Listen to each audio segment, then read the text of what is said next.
tal, amigas y amigos de Ecoeconómico?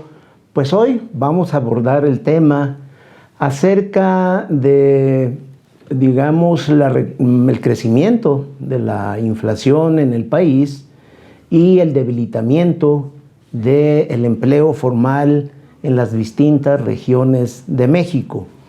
Son dos referencias económicas que hay que ponerlas en dimensión para entender lo que viene reflejándose a partir de una caída, una reducción, una desaceleración en el crecimiento económico del país. Veamos los dos aspectos que me parecen fundamentales en este análisis. En el ámbito de la inflación, la tasa interanual va en franco crecimiento desde principios de este año. Pasó de una tasa de 7.28% a 7.99% de febrero a junio del presente ejercicio fiscal. Si observamos en la gráfica la conducta que ha tenido la inflación, en efecto, ha sido un crecimiento persistente. También podemos decir que técnicamente la tasa de inflación en el país, en términos anuales, se ubica en 8% y se suman 15 meses consecutivos de encontrarse fuera de la tasa objetivo del Banco de México de 3% más menos un punto porcentual. Eso vale la pena señalar, que implica que la tasa de inflación no es un tema coyuntural, sino que se está convirtiendo en un tema estructural de mediano plazo. También ha quedado plenamente evidenciado que la tasa de inflación en México tiene un fuerte contenido externo. Hay dos aspectos a considerar: el aumento de los precios de las materias primas y los problemas en las cadenas de valor, en las cadenas de abasto de insumos, pues se están reflejando en incremento de precios, sobre todo en los productos de la canasta básica. En el caso de México, el fenómeno de la inflación tiene, digamos, ha repercutido, se ha reflejado en dos ámbitos muy específicos. A nivel territorial, es decir, en más ciudades del país, y en el contenido del índice de precios al consumidor en el renglón de alimentos. De manera que más ciudades se contagian de incremento de precios de bienes y servicios, y el tema de los productos agropecuarios que siguen en ascenso hasta el mes de junio. Si nosotros revisamos específicamente el ámbito territorial, es decir, ciudades que cada día más se ven contagiados de manera incluso más acelerada que la tasa nacional, encontramos 12 ciudades que nos ubicamos en niveles de inflación de 9.3% a casi 11%, que es Tehuantepec, Oaxaca; Ciudad Jiménez, Chihuahua; Fresnillo, Zacatecas; Tepatitlán, Jalisco; Tapachula, Chiapas; Oaxaca, capital; Morelia, Michoacán; Campeche, capital; Tulancingo, Hidalgo; Cuernavaca, Morelos; Tijuana, Baja California; y Ciudad Juárez, Chihuahua. El recuento de este análisis nos lleva de que 14 ciudades reportan tasas entre 9 y 11%, y 19 ciudades del país con tasas entre 8 y menos de 9%. Esto quiere decir que 32 ciudades de las 55 que encuesta el INEGI se encuentran por arriba del promedio nacional. Estos son, digamos, los efectos que se están reflejando en las ciudades de México. Y el otro componente, que son el renglón de los alimentos, particularmente de los productos agropecuarios, vemos que frutas y verduras al mes de junio tuvieron un incremento de 14.39% y los productos pecuarios de 15.51%. Es decir, los productos agropecuarios en promedio tuvieron un incremento en términos anuales al mes de junio de 15%. Evidentemente, la papa tuvo un incremento del 49%, el huevo de 24%, el pollo de 17.52%, y ahí vemos justo que está reflejado el tema del aumento en los productos de consumo frecuente y que tienen que ver con la canasta de consumo mínimo en la población, que tiene afectaciones en la población de bajos ingresos. Es claro que las medidas que ha tomado el gobierno federal y el Banco Central pues son insuficientes. El endurecimiento de la política monetaria mediante el incremento de la tasa de interés de referencia y el paquete contra la inflación y la carestía pues han sido medidas insuficientes para contrarrestar el crecimiento de los precios de bienes y servicios en el país. La expectativa de inflación, pues cada día está en aumento. Esperamos que al cierre de este año rondará el 8%. Cerraremos con una tasa de inflación cercana al 8%. Y la tasa de interés de referencia interbancaria diaria del Banco de México se aproximará al 10% en el presente o al cierre del presente ejercicio fiscal.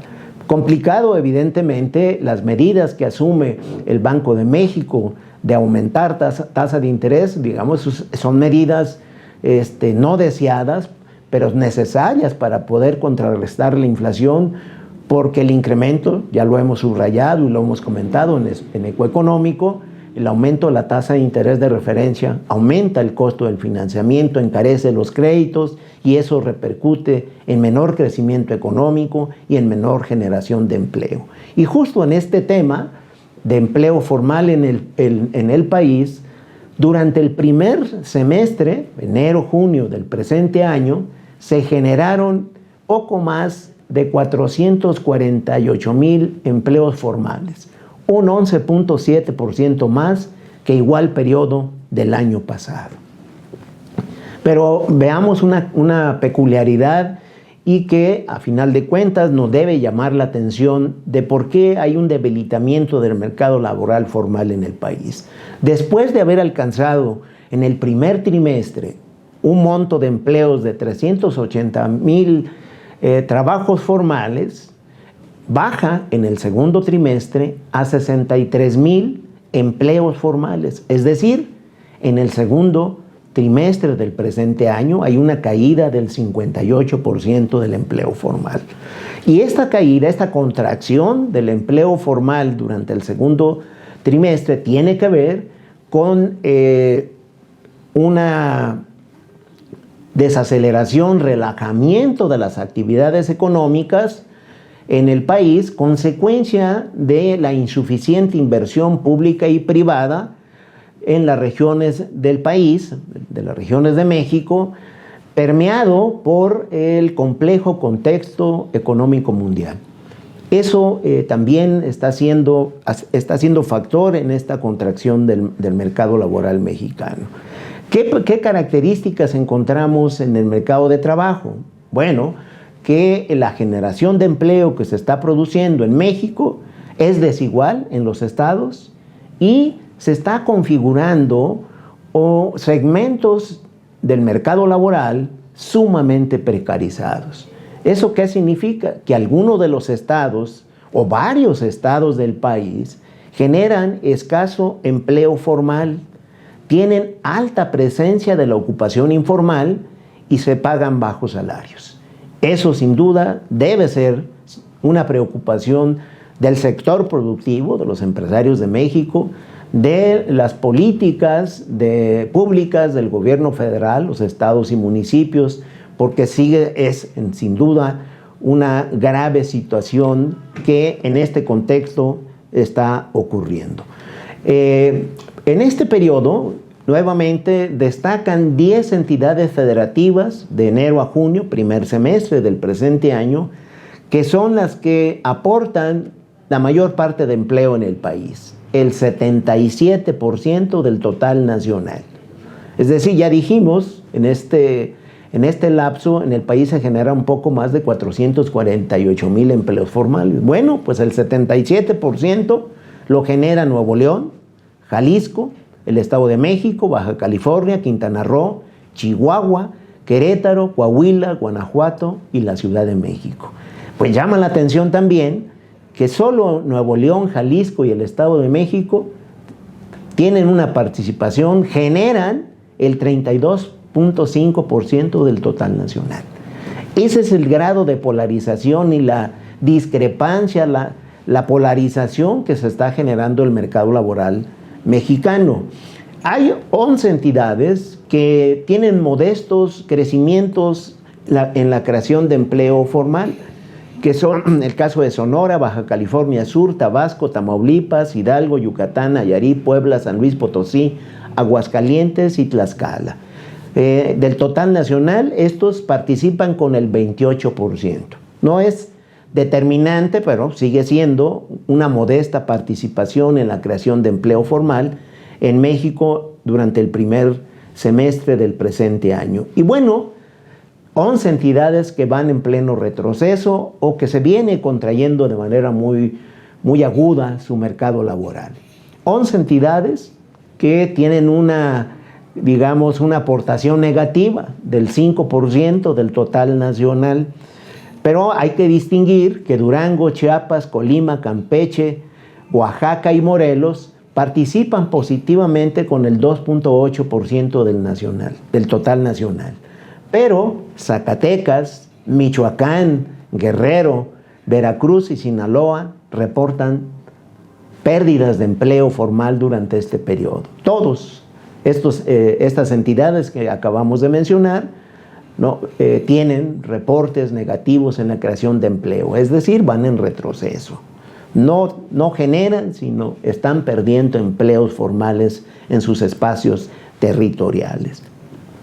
Está claro, 10 entidades federativas son las que participan con el 77% en el crecimiento que ha observado el empleo formal en el primer trimestre y fueron claves, digamos, en el monto total de creación de empleo en el primer semestre para México.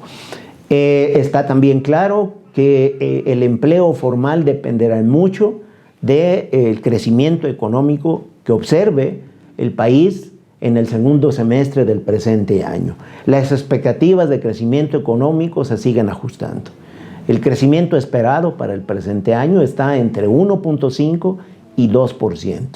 Sin duda estaremos atentos y me parece fundamental estar analizando variables como las que hoy nos tocó analizar, porque es clave en los análisis, en las lecturas necesarias en la toma de decisiones, en las empresas, en los gobiernos y en las familias. Por hoy es el comentario que compartimos con ustedes. Recuerde, cuídese mucho. Si puede, done sangre.